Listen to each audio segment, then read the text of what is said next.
प्यारे विद्यार्थियों,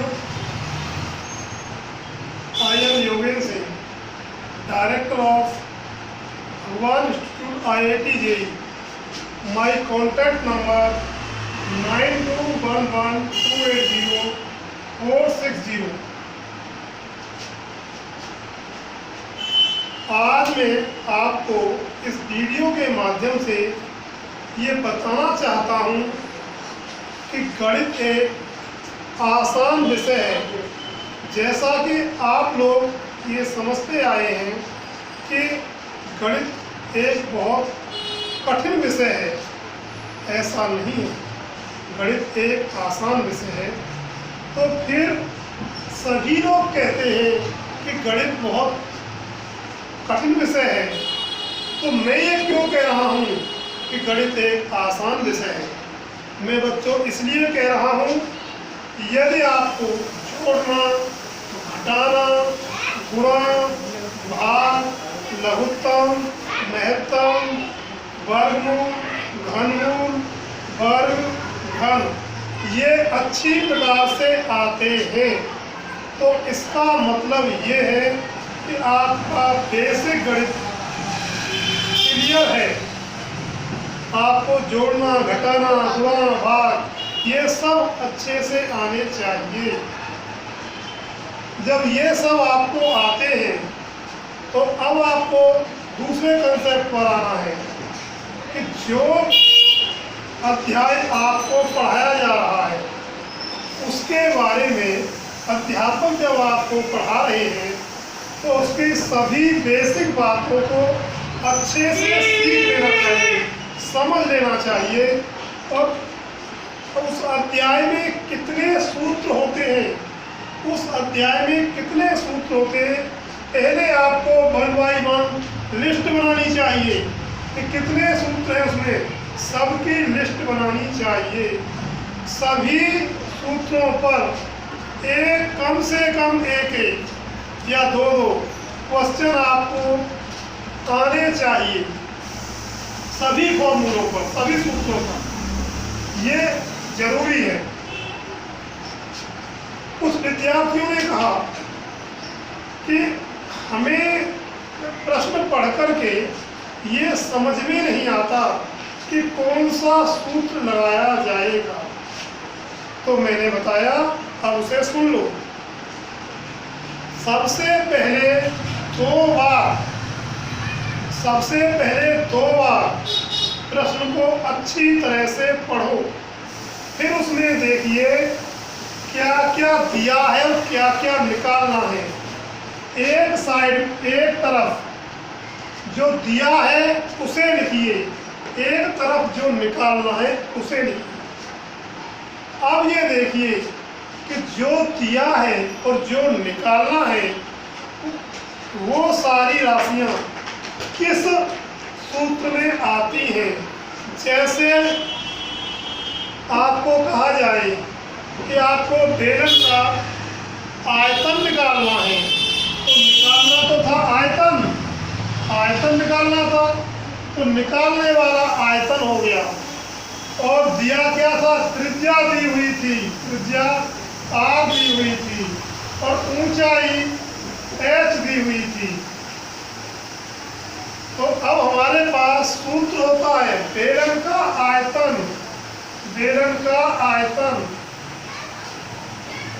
बराबर पाई R स्क्वायर H।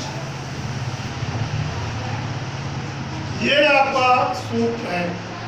अब बच्चों ये जानना बहुत जरूरी है, ये सूत्र बनते कैसे हैं, ये सूत्र बनाए कैसे जाते हैं। यदि आपको सूत्र बनाना आ गया तो आपको सभी सूत्रों को याद करने में कोई कठिनाई नहीं होगी।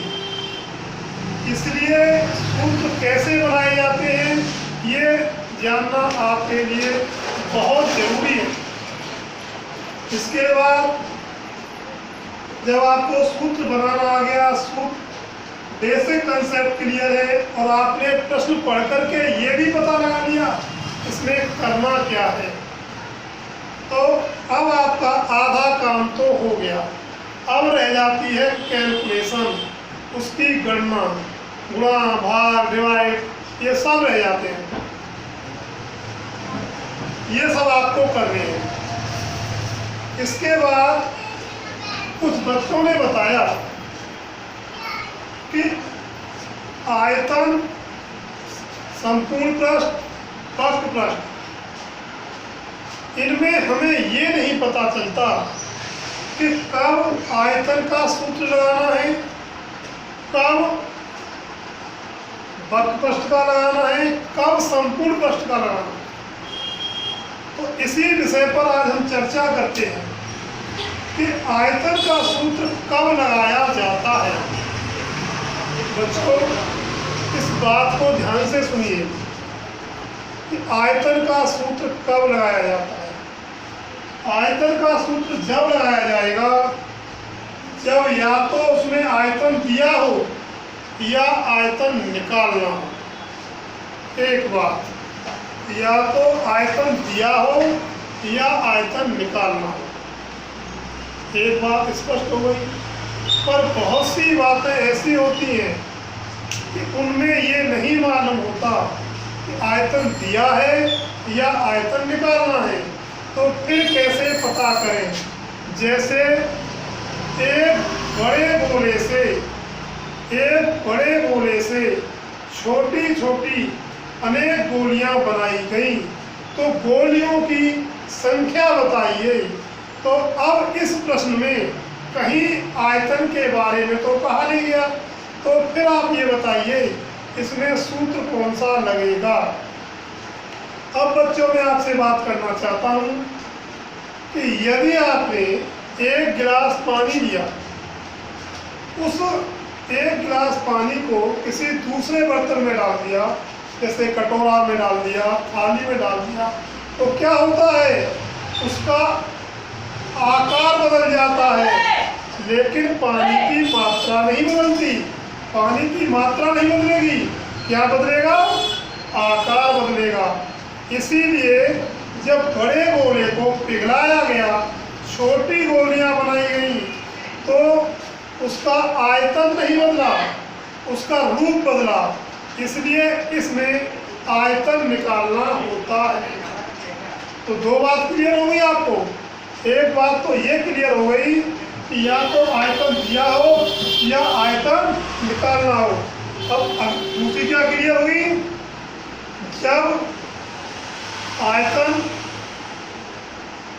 जब बड़े गोले से या बड़ी वस्तु से छोटी छोटी वस्तुएं बनाई जाती हैं, जैसे बेलन बनाए या तार को पिघला करके शंकु बनाया गया, या शंकु को पिघला के तार बनाया गया, या घन को पिघला करके घनाभ बनाया गया। इस तरह के जब क्वेश्चन आते हैं तो उनमें भी आयतन निकालना होता है। एक सवाल और है जो इसमें विद्यार्थियों को बहुत कठिनाई आती है। जैसे एक नल से या एक पाइपलाइन से पानी आ रहा है, तो टंकी कितने समय में भर जाएगी। इसमें क्या होता है, दोनों का हम आयतन लेते हैं, यानी जहाँ से पानी आया और जहाँ पानी गया, दोनों का आयतन लेंगे। उसमें क्या होता है कि जहाँ पर पानी आया है उसका आयतन एक साइड, और जहाँ पर पानी गया है उसका एक तरफ। लेकिन जब हमारा पाइप बेलनाकार होता है, तो उसमें हमें पाइप की त्रिज्या दे रखी होती है, लेकिन पाइप की लंबाई नहीं दी होती।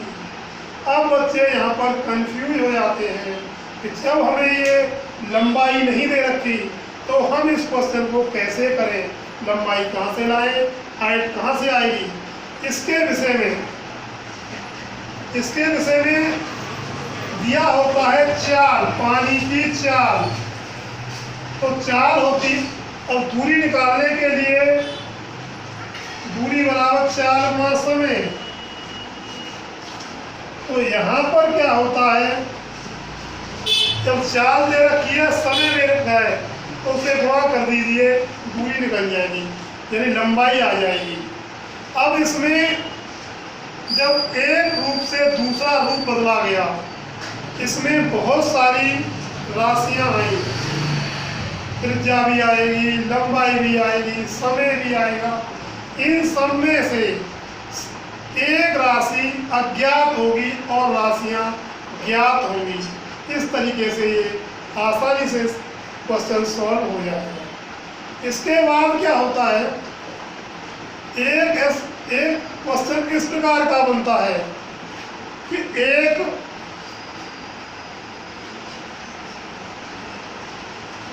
हमारा बेलन है, उस बेलन का हमें द्रव्यमान निकालना है।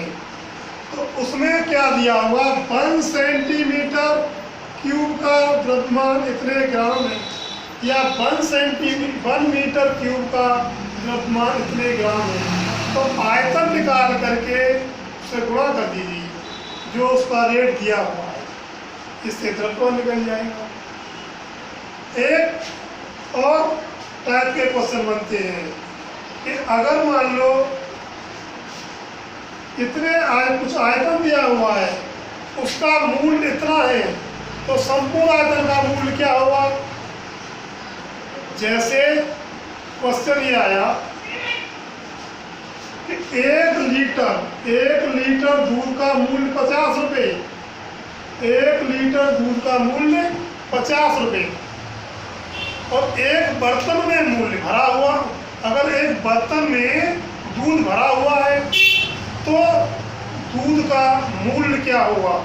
तो ऐसे प्रश्न में सबसे पहले हम आयतन निकालेंगे और उसकी दर से गुणा कर देंगे, ये भी हो गया। और क्या होता है, एक बॉडी से दूसरी बॉडी जुड़ी होती है तो दोनों के आयतन जोड़ देते हैं। तो अब ये बताइए, आपको आयतन निकालने के लिए कितनी बातों का ध्यान रखना पड़ेगा। नंबर 1, या तो प्रश्न में आयतन दिया हो या निकालना। नंबर 2, जब उसकी आकृति बदली जाए। नंबर 3, किसी पाइप द्वारा पानी आ रहा हो। नंबर 4, जब किसी का द्रव्यमान निकालना हो।